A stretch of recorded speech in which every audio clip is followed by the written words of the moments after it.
Hello viewers, আসসালামু আলাইকুম। আশা করি আপনারা সবাই ভালো আছেন। আজকে আমরা শিখব মাইক্রোসফট ওয়ার্ডের শেফ এর ব্যবহার।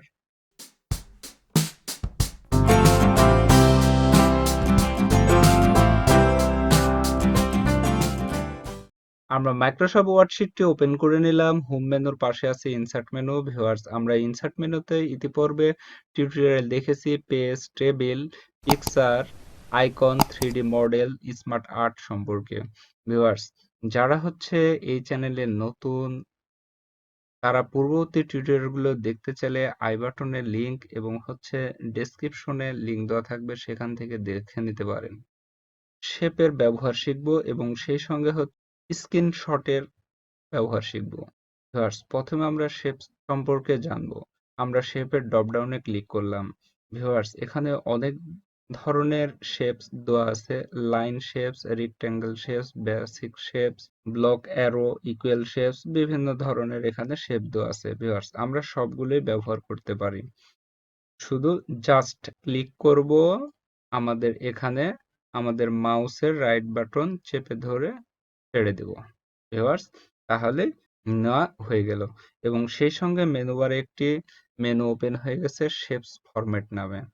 ভিউয়ার্স, আমরা যদি আবার ইনসার্ট মেনুতে যাব, ড্রপ ডাউনে ক্লিক করব এবং এখান থেকে বিভিন্ন ধরনের শেপস আমরা ক্লিক করে সহজেই নিতে পারি।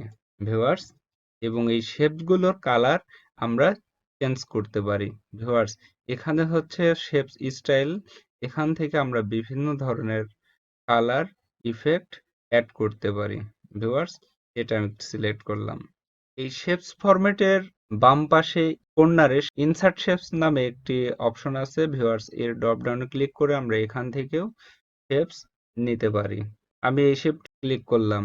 ভিউয়ার্স, এবার আমরা এটা দেখব। ভিউয়ার্স, আমরা সেম একইভাবে শেপের কালার এখান থেকে চেঞ্জ করতে পারি। সেই সঙ্গে ভিউয়ার্স, আমরা হচ্ছে শেপ ফিল থেকেও শেপের কালার পরিবর্তন করতে পারি। ভিউয়ার্স, সাদা কালার, রেড, ইয়েলো, গ্রিন, আমরা সব ধরনের কালার এখান থেকে সিলেক্ট করতে পারি। ভিউয়ার্স, আমরা যদি শেপ কালার যদি না রাখতে চাই, তাহলে শেপ আউটলাইনে যাব, নো ফিল কালারে ক্লিক করব। ভিউয়ার্স, তাহলে শেপের কালার চেঞ্জ হয়ে গেল। আর শেপগুলো যদি না রাখতে চাই, তাহলে শেপে ক্লিক করব এবং ব্যাক স্পেস ক্লিক করে শেপ উঠাই দেব। ভিউয়ার্স, আমরা মাউস পয়েন্টার দ্বারা শেপ ছোট বা বড় করতে পারি। এখান থেকে একটি রেক্ট্যাঙ্গেল শেপ নিলাম। ভিউয়ার্স, এখানে অঙ্কন করব। আমরা এটা মুভ করাই।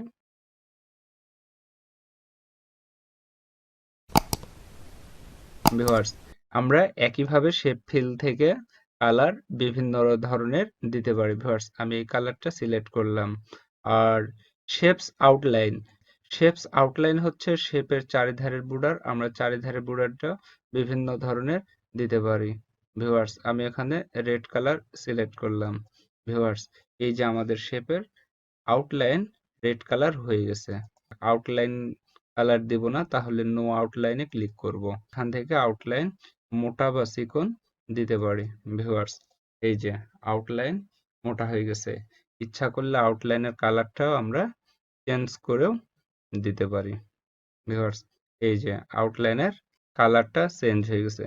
ভিউয়ার্স, আমরা শেপ ইফেক্টও অ্যাড করতে পারি। এখান থেকে আমরা শেপটা বিভিন্ন স্টাইলে করতে পারি। ভিউয়ার্স, দেখুন কি চমৎকার শেপ স্টাইল। এরপরে শেপের এখান থেকে আমরা অনেক ধরনের স্টাইল দেখতে পাবো। ভিউয়ার্স, এগুলো হচ্ছে আপনারা বাড়িতে একটা একটা করে এক্সপেরিমেন্ট করে নেবেন। ভিউয়ার্স, আমরা যদি শেপ দিয়ে আমাদের জাতীয় পতাকা অঙ্কন করতে চাই, তাহলে আমরা তা ইজিলি অঙ্কন করতে পারবো। ভিউয়ার্স, প্রথমে হচ্ছে আমাদের শেপের ফিল কালারটা আমরা সবুজ করে দেব, শেপ আউটলাইন নো করে দেব। ভিউয়ার্স, ইনসার্ট শেপ থেকে হচ্ছে একটা ওভাল আমরা নিয়ে নিলাম, এখানে ক্রিয়েট করব। ভিউয়ার্স, আমরা এটা একটু মুভ করাই এবং এর কালারটি দেব আমরা, ফিল কালার দেব হচ্ছে রেড এবং আউটলাইন। ভিউয়ার্স, এখানে হচ্ছে রেডের আউটলাইন শো করেছে, আমরা এখানে নো আউটলাইন দিয়ে দেব ভিউয়ার্স। তাহলে আমাদের জাতীয় পতাকা মোটামুটি হয়ে যাচ্ছে ভিউয়ার্স। এবার একটি হচ্ছে আমরা রেক্টেঙ্গেল নেব আবার, এবং এখান থেকে আমরা এটা দিয়ে দেব ভিউয়ার্স।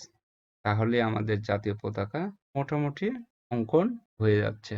আরেকটি আইকন নিব, এটা নিব, এটা হচ্ছে আমাদের এখানে ড্র করব ভিউয়ার্স। এটা একটু কম বেশি করে নিয়ে, একটু বেশি হয়ে গেল, একটু জুম আউট করে নিই ভিউয়ার্স। কেমন লাগছে ভিউয়ার্স? আপনারা এইভাবে বাড়িতে এক্সপেরিমেন্ট করে নেবেন। আমি আরেকটি শেপ নিচ্ছি ভিউয়ার্স, এটা এখানে অঙ্কন করব। আমি শেপের কালারটা এটা রাখলাম ভিউয়ার্স। আমি যদি এখানে লিখতে চাই তাহলে কি করব ভিউয়ার্স? এখানে একটি টেক্সট বক্স আইকন আছে, এখানে ক্লিক করব এবং এইখানে আমরা রেখে দেব। এরপর হচ্ছে আমরা এখানে যা ইচ্ছা লিখতে পারি। আমি লিখব আরএফবি লার্নিং ভিউয়ার্স। এই লেখাটা যদি আমি ছোট বড় করতে চাই তাহলে কি করব? আমরা হোম মেনুতে যাব এবং ফন্ট ইনক্রিজিং এ ক্লিক করব ভিউয়ার্স। এখান থেকে আমরা ফন্ট বড় করতে পারি বা এখান থেকেও আমরা ফন্ট সাইজ কম বা বেশি করতে পারি। আসলে আমি এখানে লিখলাম কিন্তু আর টেক্সট বক্সটার কালারটা একটু কেমন হয়ে গেল না ভিউয়ার্স? আচ্ছা, তাহলে আমরা এখানে যাব, এখানে fill colour, no fill colour দেব ভিউয়ার্স। এবার কিন্তু একটা বর্ডার থেকে গেল, এটাও বেমানান ভিউয়ার্স। তাহলে আমরা এখান থেকে শেপ আউটলাইনে যাব এবং আউটলাইনে যে শেপ নো আউটলাইন ভিউয়ার্স। এবার ওকে, আমাদের লেখাটা একটু মিডিল পজিশনে, অর্থাৎ একটু ইচ্ছা মতো আমি যেখানে রাখতে চাই এখানে রাখতে পারি। টেক্সট কালারটা একটু চেঞ্জ করে দিই ভিউয়ার্স। এবার কেমন লাগছে ভিউয়ার্স? তাহলে ইনসার্ট মেনুর শেপ আইকনের আমরা বিভিন্ন ধরনের ব্যবহার দেখলাম। এবার আমরা দেখব স্ক্রিনশট, কিভাবে স্ক্রিনশট নিতে হয়। আমি জাস্ট এতটুক নেব ভিউয়ার্স। ওকে, আমাদের স্ক্রিনশট অংশটুকু আমাদের স্ক্রিনে চলে এসেছে। আমরা ইচ্ছা করলে আমাদের মাউস পয়েন্টার দ্বারা এটা ছোট বড় করতে পারি, অর্থাৎ কম বেশি করতে পারি ভিউয়ার্স। এটা যদি আমরা মুভ করতে চাই ভিউয়ার্স, মুভ হচ্ছে না, তাহলে কিভাবে মুভ করব? আরেকটা লক্ষণীয় বিষয় হচ্ছে, এটা যখন আমরা আমাদের পেজে এসেছে তখনই আমাদের মেনু বারে পিকচার ফরম্যাট নামে একটি মেনু ওপেন হয়ে গেছে। এখান থেকে আমরা এই স্ক্রিনশট অংশটুকুর বিভিন্ন ডিজাইন দিতে পারি ভিউয়ার্স। লক্ষ্য করুন বিভিন্ন ডিজাইনগুলো, এটা সিলেক্ট করলাম ভিউয়ার্স।